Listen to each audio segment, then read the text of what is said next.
Vocês já perceberam que os rostos estão ficando cada vez mais iguais? Que as pessoas não envelhecem mais. Você rola feed, você abre uma revista, você vê um desfile e tá todo mundo com a mesma cara. Mesma simetria, mesma pele, os mesmos procedimentos. É uma mesma beleza que ela atravessa desde a alta moda até as redes sociais com pessoas comuns. E não, gente, isso não é só impressão. Em 2024 foram realizados mais de 85 milhões de procedimentos estéticos. E não estamos falando de algo que é uma vaidade individual, é um comportamento coletivo. O que será que tá rolando no mundo hoje? O que será que a moda, os dados e o comportamento diz sobre isso? Que, gente, uma pergunta ecoa na nossa cabeça que fica muito claro, né? Até onde você vai pra perfeição? O que você está disposto a fazer pra se sentir perfeito? Porque em algum ponto da nossa cultura, da nossa história recente, a gente realmente perdeu esse tato da beleza ser individual. A beleza, ela passou, gente, a ser um projeto, como se você tivesse que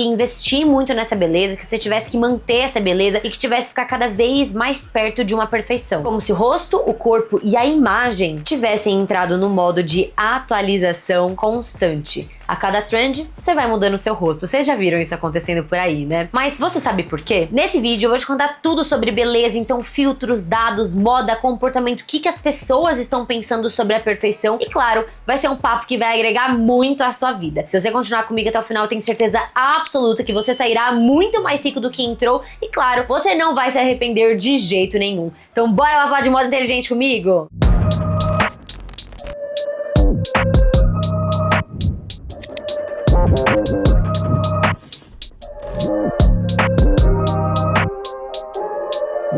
Primeiro de tudo, a gente tem que entender que a nossa imagem é como se fosse uma moeda. Antes a gente falava, né, que a nossa imagem era ali o nosso cartão social, nosso convite social. E hoje, gente, é muito mais do que isso. Virou praticamente um passaporte. É o seu documento mais valioso de todos. E, sinceramente, a nossa beleza, ela sempre foi, né, um sistema de sinais. Quanto mais beleza você tinha, mais dinheiro você tinha. Então, roupas, cabelo, maquiagem, postura, presença, tudo isso conta nessa sua imagem. E tudo isso acaba construindo esse passaporte social, né, que a gente diz. Onde você entra em lugares exclusivos, lugares mais difíceis, onde as pessoas te olham diferente apenas pela sua imagem. E isso não é, né, gente, segredo pra ninguém. Então sim, isso sempre existiu. Sempre existiu beauty privilege, né? Tem vários vídeos aqui no canal, vou deixar aqui nos cards pra vocês entenderem. Mas o que mudou, Má, dos anos anteriores pra hoje? A velocidade. Pode observar, antes as estéticas, tanto as estéticas de beleza, de moda, de comportamento, elas duravam 1 década, 2 décadas, né, pra terminar o ciclo de tendências. Hoje as coisas são muito mais rápidas e foi cada vez mais ficando mais rápido. De 20 anos passou para 10 anos, depois passou para 1 ano, depois passou para meses, depois passou para dias e hoje praticamente são horas, né? Onde chega uma micro tendência, uma beleza nova, uma estética nova e boom! Depois de um dia, sumiu. E engane-se quem acha que isso só tem uma sensação com a internet ou com o seu feed. Relatórios de consumo cultural e moda mostram que ciclos de tendência hoje atingem um pico em menos da metade do tempo que levavam 5 anos atrás. Especialmente, né, em beleza, nessa estética digital. Olha isso. A imagem virou uma moeda de circulação rápida. Você atualiza,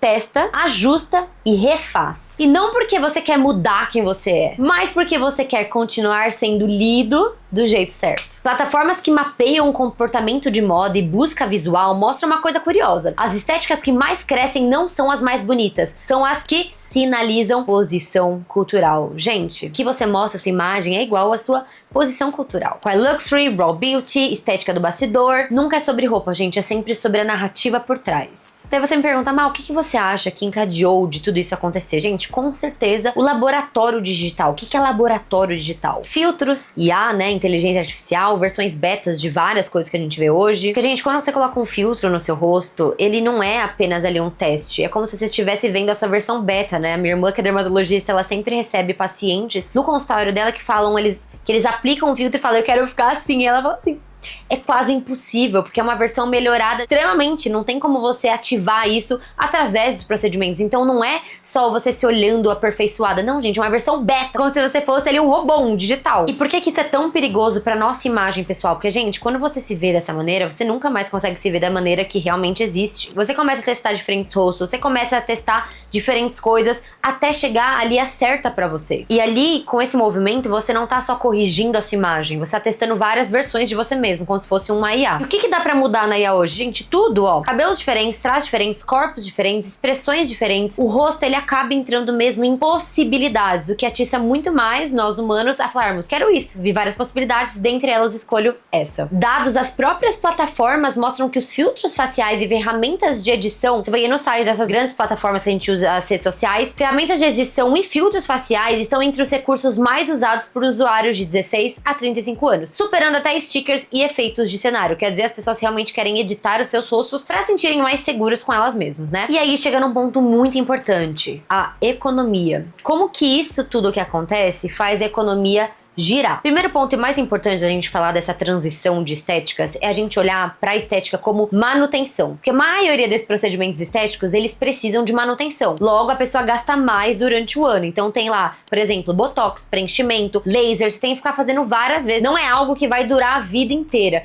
Então acaba que a economia, ela gira pela manutenção desses procedimentos, porque ela vira algo recorrente. E na minha opinião, o que mais mudou, olhando pro passado e pra hoje, antes as pessoas faziam, por exemplo, vou fazer uma transformação. Ela fazia um cabelo diferente, um corte radical, uma cor diferente. Hoje não, a pessoa vai fazendo ajustes mínimos. E, gente, isso se comprova nos números, tá? O mercado global da beleza e cuidados pessoais já movimenta mais de $500 bilhão por ano. Mas os segmentos que mais crescem não são maquiagem, tá? Nem de impacto, nem de lançamentos pontuais. São os tratamentos contínuos. Então, serviço estético, rotina de cuidado recorrente, skincare, retoque, ajuste, revisão. Por quê? Porque a perfeição não é algo que você alcança. Você vai fazendo a manutenção até chegar na perfeição. Então imagina um mundo onde a beleza não é só algo que você tem, é algo que você alcança. Como se existisse um corredor ali invisível entre o que você é e o que as pessoas esperam que você seja. Nesse mundo, a perfeição acaba virando uma senha silenciosa. Você não vê escrita, não vê em lugar nenhum, mas você sente quando alguém a tem. E ninguém percebe o preço que paga, tá? Até os rastros começarem a aparecer. Corpos, segredos, investigações. É nessa linha que entra The Beauty e Lindos de Morrer, a nova série criada e produzida por Ryan Murphy. O mesmo nome por trás de universos como American Horror Story, Pose, Ratched e o assassinato de Gianni Versace. A série já está disponível no Disney Plus e a história acompanha uma investigação dentro do universo da alta moda e da elite estética. Modelos, influenciadores e figuras de prestígio começam a mudar. Não só na aparência, mas na maneira como circulam, como são desejados e como passam a ser tratados. Até que algumas dessas transformações deixam de parecer milagres e começam a parecer pistas. O que parecia glamour vira enigma. E o que parecia tendência acaba virando uma ameaça. E a pergunta muda de forma. Quem está por trás da promessa de perfeição? E é curioso quem ocupa esse palco. Bella Hadid entra como um dos códigos mais reconhecíveis de beleza contemporânea. Não só como personagem, mas como símbolo cultural. É o rosto que o mundo já aprendeu a ser o ideal. O Ashton Kutcher aparece como essa presença de poder e prestígio. O tipo de figura que não precisa correr atrás de atenção. Amelia Gray traz a camada fashion, de passarela para a narrativa, conectando a série diretamente com o imaginário da moda como linguagem social. Que, by the way, tá incrível, eu já assisti os 3 primeiros episódios, sem spoiler. Basicamente, gente, a beleza perfeita na série acaba se espalhando como contágio, se é que vocês me entendem. Pelo olhar, pelo desejo, pelo contato. E talvez seja por isso que essa história soe tão próximo do que a gente vive. Porque fora da tela, a gente também aprende a se ver pelos olhos dos outros, a se desejar do jeito que o mundo ensina a desejar, não por acaso. Está acontecendo no momento em que a vida real já está profundamente estetizada. Só para você ter dimensão, quase 38 milhões de procedimentos estéticos foram realizados globalmente em 2024. E os que mais crescem não são os radicais, são os de manutenção de imagem. Ou seja, o ideal de continuar perfeito já não é só ficção, é uma rotina cultural. E aí que Ryan Murphy pesa de verdade, porque ele sempre escolhe momentos em que a cultura está desconfortável com o próprio espelho. American Horror Story apareceu quando o medo virou estética. Pose, quando identidade virou performance social. E The Beauty chega quando o corpo entra oficialmente na lógica de projeto e presença. E sério, gente, tá imperdível. Vocês sabem como eu sou fã da Bella Hadid, ela é a minha ícone fashion. Eu amei como a trama traz discussões que estão sempre presentes no canal, de moda, passarela, passa o desfile da Balenciaga. Tem vários momentos desse mundo incrível da moda. E só confirma a tese que eu falo sempre pra vocês, que imagem é poder. Sua imagem é seu poder, a sua linguagem e a sua beleza é sim uma construção cultural. Então, se você gosta de séries desse tipo, que são elegantes, estranhas, um pouquinho perigosas, que eu amo, The Beauty Lindos de Morrer já está disponível no Disney Plus. Eu vou deixar o QR Code aqui pra vocês, vão agora acessar, já façam sua conta no Disney Plus. Eu tenho há anos e amo, e The Beauty Lindos de Morrer está insano, eu não vejo a hora de saírem novos episódios, e se vocês quiserem, vou lá no meu Instagram, que a gente fofoca bastante da série lá. Porque no final das contas, a beleza não é algo que você só vê, é algo que te puxa pra dentro. E eu quero saber de você, o que você sacrificaria pra chegar à perfeição? E aproveitando que estamos falando de belezas, de padrão, de perfeição, acho muito importante aqui que a gente fale de Bella Hadid, né? Pra quem não conhece, a Bella Hadid hoje é uma das maiores modelos do mundo e ela é a definição de perfeição. Tá na capa de todas as revistas, é super forte nas redes sociais, tem muitos seguidores. Eu que acompanho muito, gente, juro, eu já vi milhares de conteúdos falando sobre a beleza e a perfeição dela. E por que acaba fazendo muito sentido aqui na pauta do vídeo? Que, gente, no final das contas, a Bella Hadid, ela acaba representando o que é esse cross, né? De beleza, moda, internet, porque hoje a beleza, ela realmente acabou mudando. Os padrões estéticos pela internet acabaram sendo alterados também. E se você realmente olhar pra Bella Hadid, ela não tem aquele padrão que a gente espera quando fala da beleza perfeita, né? Que a Gigi Hadid tem mais. Mas o que ela tem, gente, que é muito importante pra vocês entenderem como imagem é poder. Ela é referência de leitura social. O jeito que ela se veste, que ela aparece, que ela se posiciona, que ela desaparece em alguns momentos e volta, sabe o que isso agrega? A imagem de poder dela, o status social dela. E aí leva você a entender, você que me assiste, que a beleza não é uma beleza literal, que é o seu rosto, o seu corpo. É tudo que em volta, como eu falo em todos os vídeos, gente,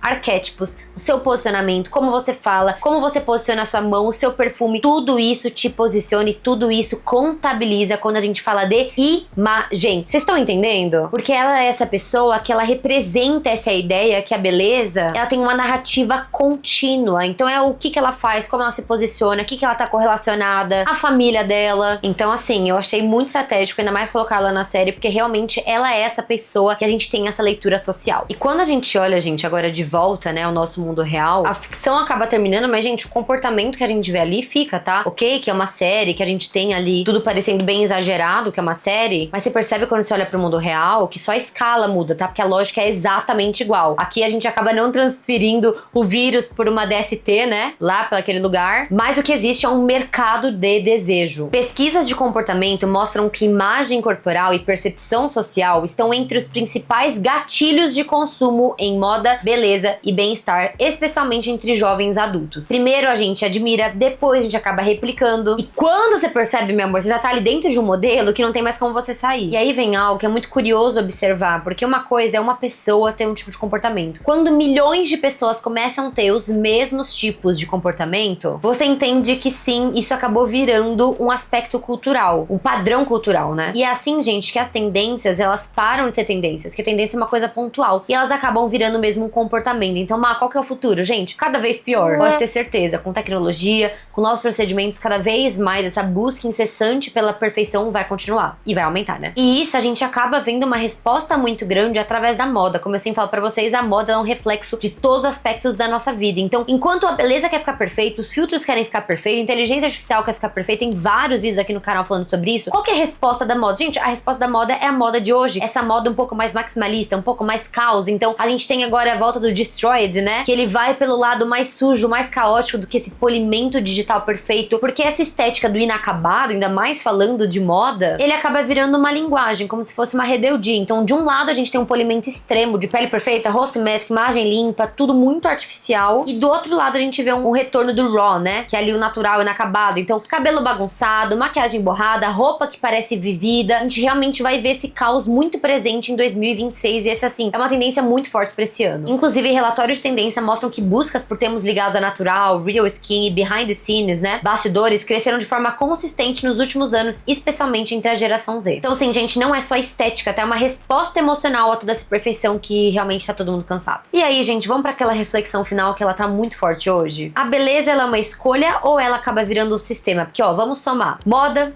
tecnologia, mercado, comportamento, a própria ficção, uma coisa começa a ficar clara quando você soma tudo isso junto. A beleza deixou de ser só um campo de expressão e ela acabou virando um campo de organização social. Quanto mais você tem pra fazer essa manutenção, mais visto você é na sociedade. Daí quem que é mais visto? Aquela pessoa que é mais vista, ela também é mais ouvida, ela é mais seguida, ela é mais desejada. E talvez a parte mais interessante dessa fase cultural não seja o que tá na moda, mas por que tantas pessoas acabam se beneficiando e ganhando tanta força quando esse padrão, essa perfeição acaba virando regra. Pensem nisso. E aí, gente, no começo desse vídeo eu perguntei pra você até onde você iria para ser perfeito. E depois de passar por todos esses campos, talvez essa pergunta ela mude de tom. Talvez não seja sobre até onde você iria, mas sobre quem você está fortalecendo toda vez que a perfeição vira critério de pertencimento. Toma essa. E se você quer continuar essa reflexão por outro caminho, vale muito a pena assistir The Beauty Lindos de Morrer, que já está disponível no Disney Plus. Vou deixar o link na minha descrição e também nos comentários, e o QR Code aqui na tela. Porque às vezes, gente, a ficção ela não serve pra gente fugir da nossa realidade. Ela serve pra gente enxergar o que nós estamos vivendo, porém com luzes mais fortes. E aí, meus amores, vocês amaram esse vídeo? Eu amei muito fazer esse vídeo. Eu amo fazer vídeos de beauty privilege, de padrões de beleza. Eu amo trazer dados pra vocês